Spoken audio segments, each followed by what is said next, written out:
On Thai PBS World tonight, Thailand's household debt falls for the first time in 42 months, but implications to affect economic growth remain. Unemployment rate improved in the third quarter, but more than 400,000 people are jobless. Is this a doomed day for the Thai media industry, as one of the largest TV stations announced to lay off over 300 employees before the end of 2024?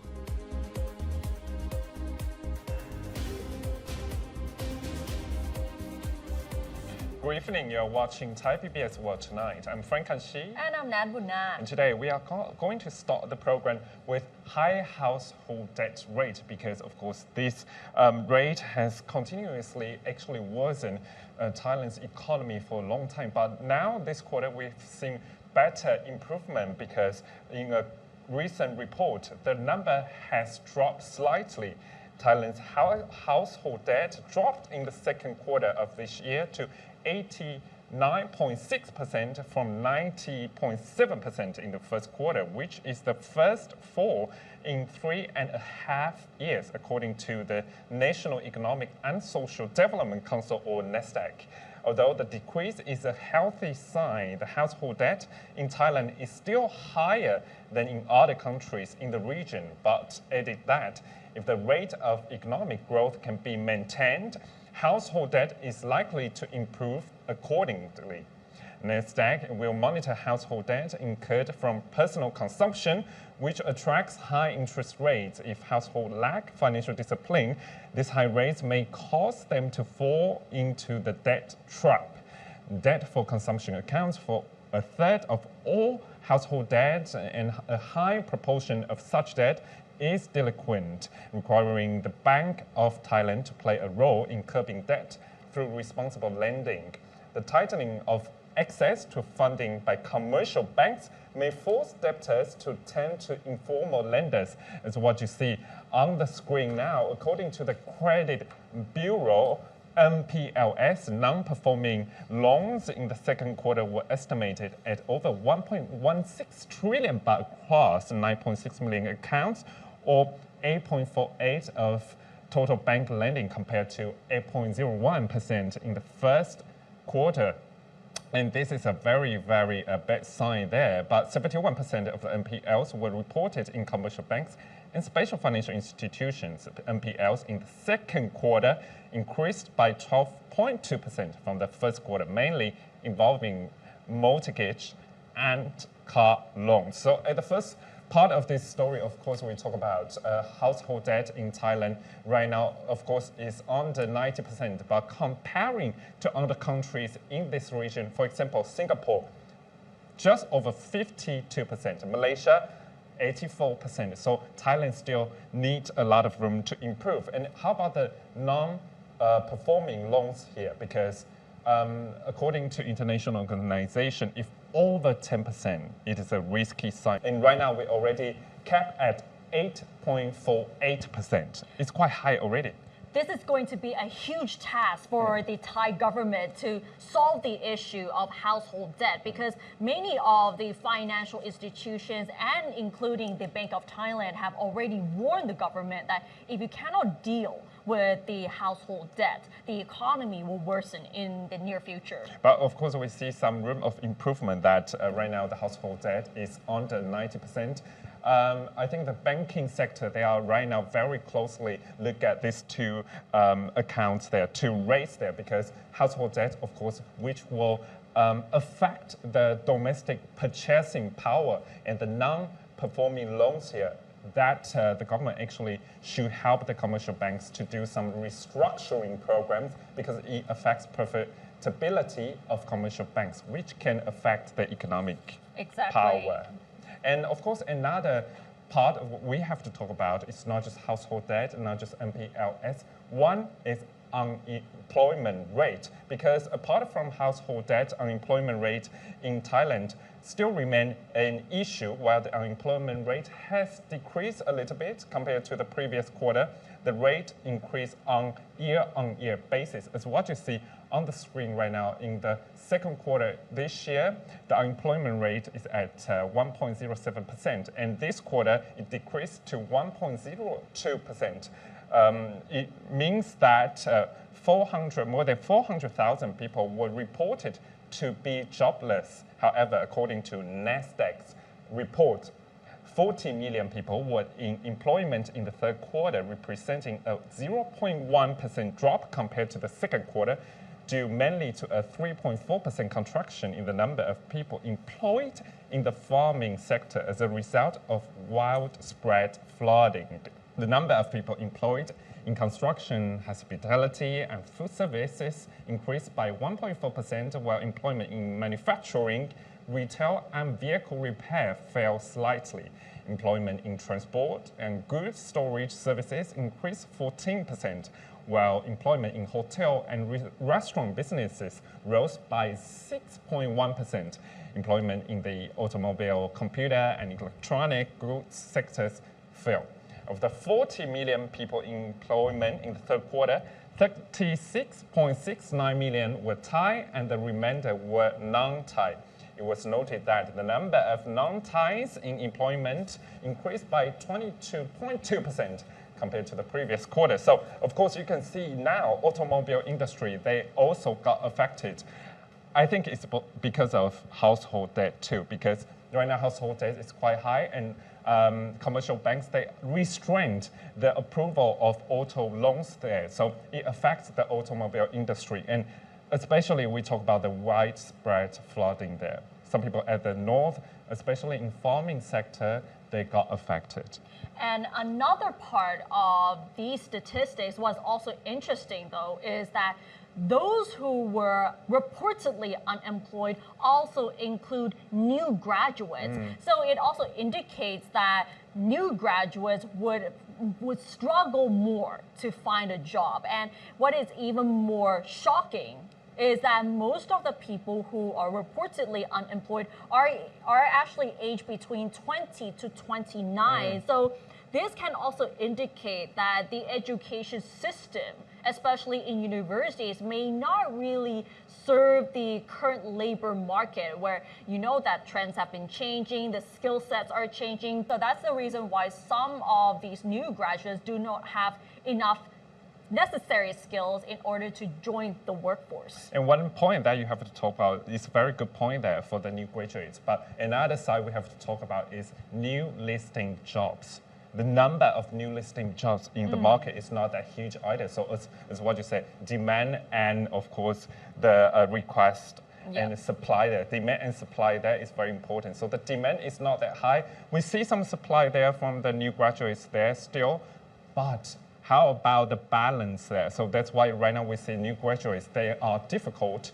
I think they find quite difficult to find jobs in the market. One side of it is the education system, where people were not prepared for the necessary skills to join the workforce. But the companies that are still there, they are still looking for those who are experienced. So if they only look at those who are experienced in something, then new graduates would not even be considered to begin with, because new graduates, of course, they may not have the working experience, they may not even get a chance to get an internship. So how will these demands be met, like meet halfway? And you say that actually the unemployment rate right now is getting better. So it means that economic growth is getting better too.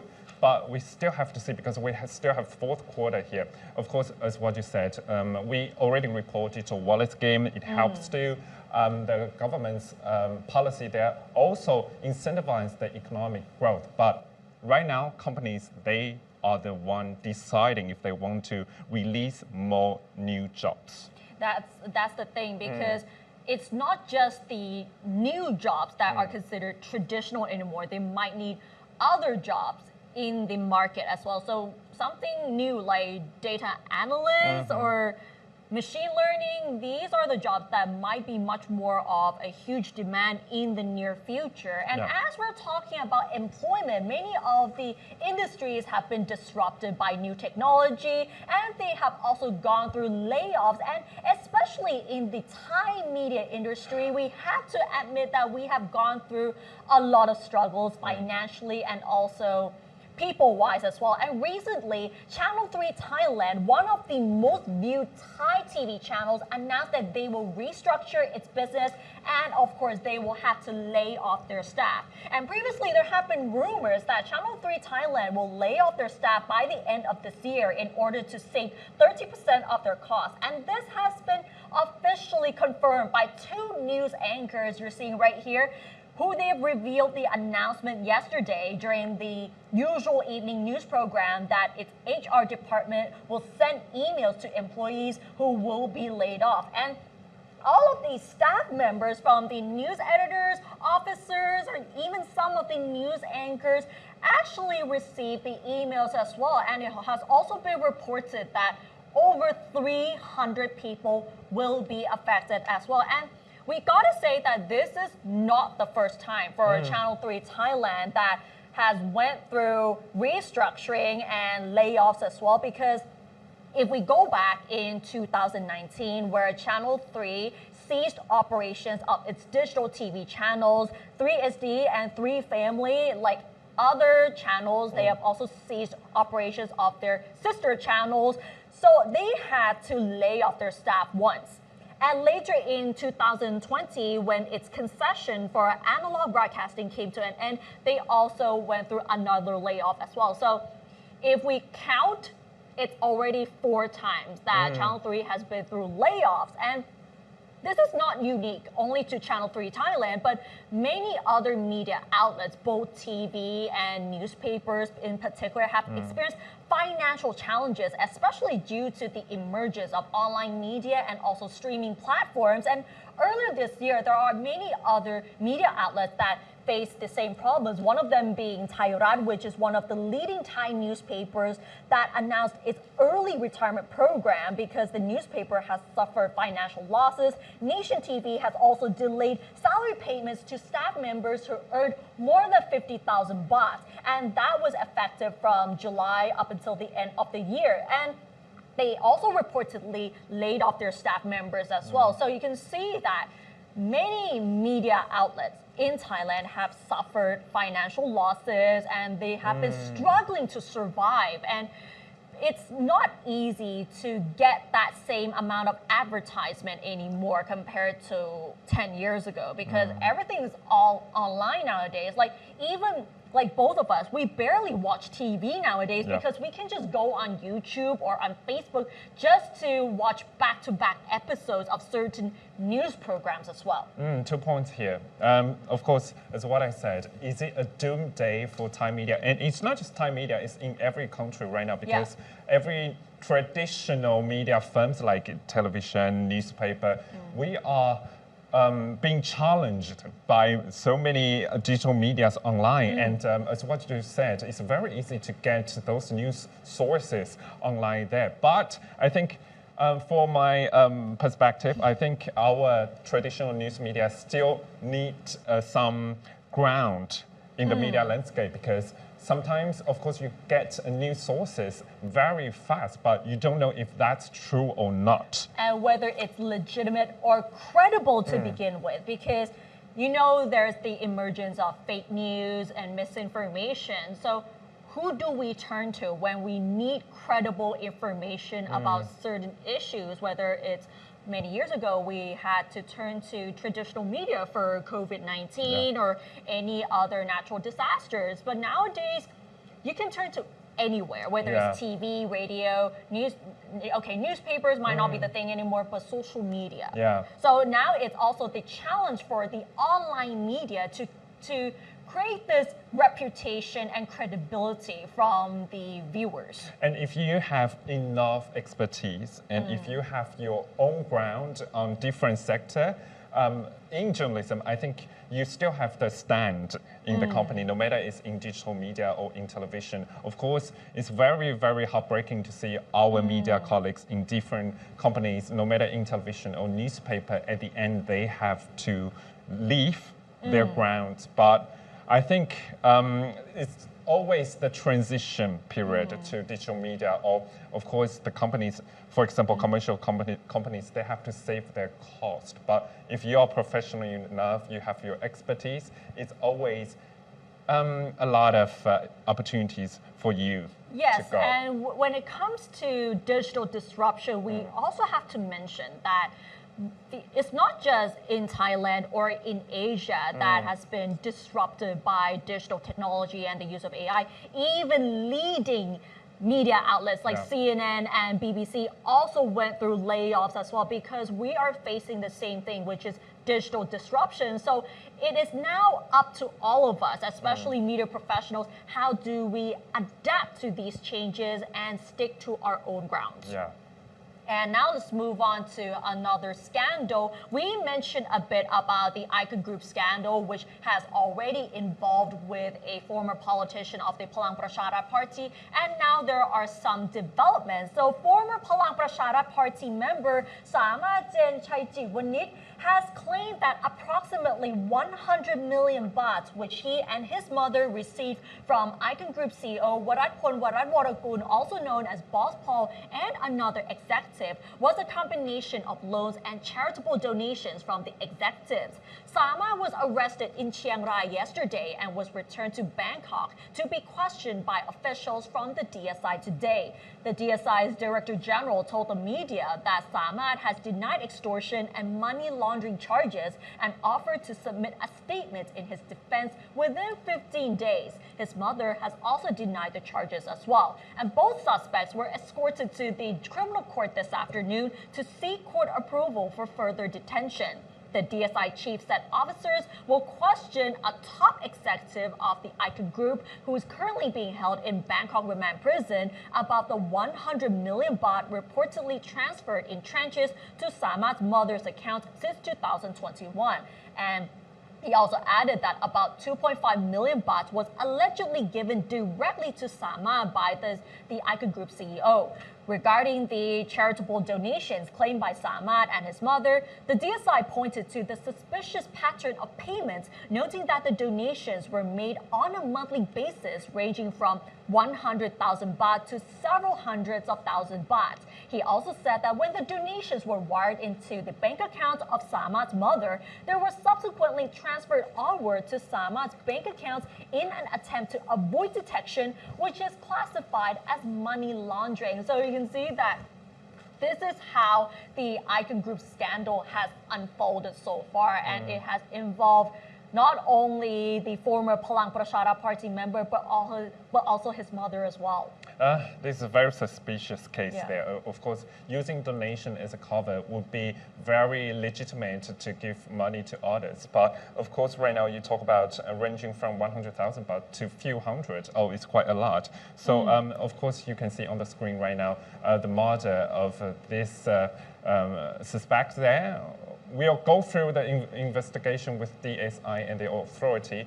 For the big case there, for the Icon Group case by itself, we still haven't got any updates there yet. But that's the only update that we have from the former Palang Pracharat Party member and his mother. And now let's turn to this issue. So Buddhism is a very important part in Thai culture, and many temples in Thailand are centers for worship and community. Now we take you to Samut Prakan province, where there's a temple called Wat Jak Dang that focuses on environmental issues by following the teachings of Buddha, and their project in recycling waste has become a learning center for other people. And one of their recent projects is during the Loi Krathong festival, where they took part in collecting the krathongs and all the rubbish that were left in the water courses. Let's find out more with Warisara Sahan. A week ago, Thailand celebrated the annual Loi Krathong festival, during which many made wishes by floating krathongs or flower baskets on rivers. And this is the day after. A basket full of trash, including krathong waste, is just a part of the 692 kilograms of trash collected in just one day from the Chao Phraya River in front Jak Dang Temple in Samut Prakan province. This is the 6th year that the team at the temple have organized a cleanup on the day after Loi Krathong. Last year, they collected 714 kilograms of Loi Krathong waste, and in 2022, 966 kilograms of waste was piled up. In 2022, Samut Prakan province was ranked second in terms of trash volume in Thailand. Near Chao Phraya River, there is a temple that has been turned into a recycling learning center for the past 19 years. The initiative is the brainchild of the abbot of this temple, who sees that the recycling mindset is actually related to Buddhism.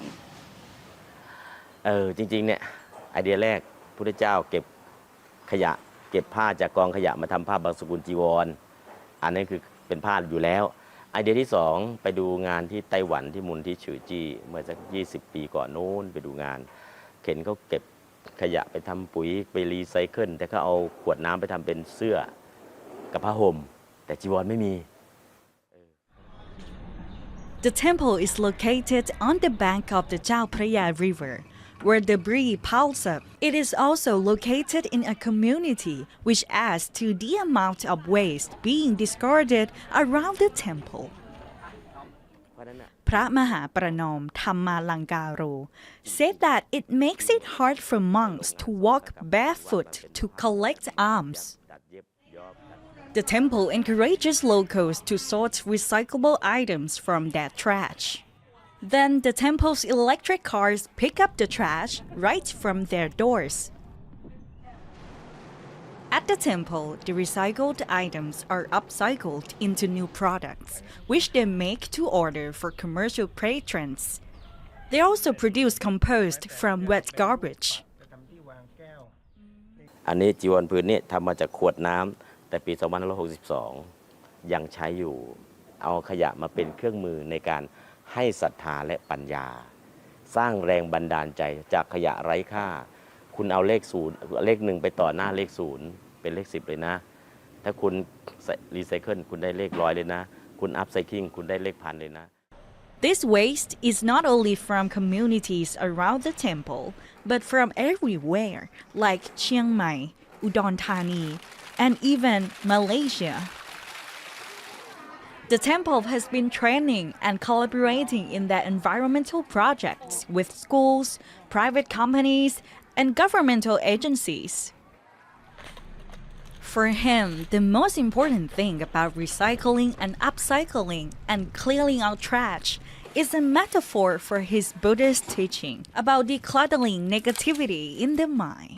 ถ้ามากกว่านี้ถ้าสูงสุดล่ะเก็บขยะในใจได้จะได้เลขล้านคือได้นิพพานสมบัติ In the beginning, however, many people in the community did not believe that the temple's project would succeed. ตอนแรกบอกตรงว่าไม่มีใครเห็นด้วยหรอกมันเหม็นมันเหนื่อยมันลำบากแต่พอทำไปเกิดอะไรขึ้นวัดเราสะอาดดีเนาะปุ๋ยเมื่อก่อนซื้อปุ๋ยมาใส่ต้นไม้ปีละ10 ตันตอนนี้ผลิตปุ๋ยเองได้ปีละ100 กว่าตันจากเศษอาหารกิ่งไม้ใบไม้ไม่ต้องซื้อปุ๋ย Every month, Jak Dang Temple arranges a recycle market where people in the community can come to exchange plastic bottles for groceries. The temple now receives about 15 tons of plastic bottles each month, which they compress before sending them to recycling plants. They get thousands of orders for clothes, hats, and blankets woven from plastic annually. Many people now believe in the temple's mission. Locals who were unemployed now have jobs handling different tasks in the temple. Students and volunteers from across the world visit Jaknang Temple and participate in many projects as if the temple is a hub for environmental advocacy.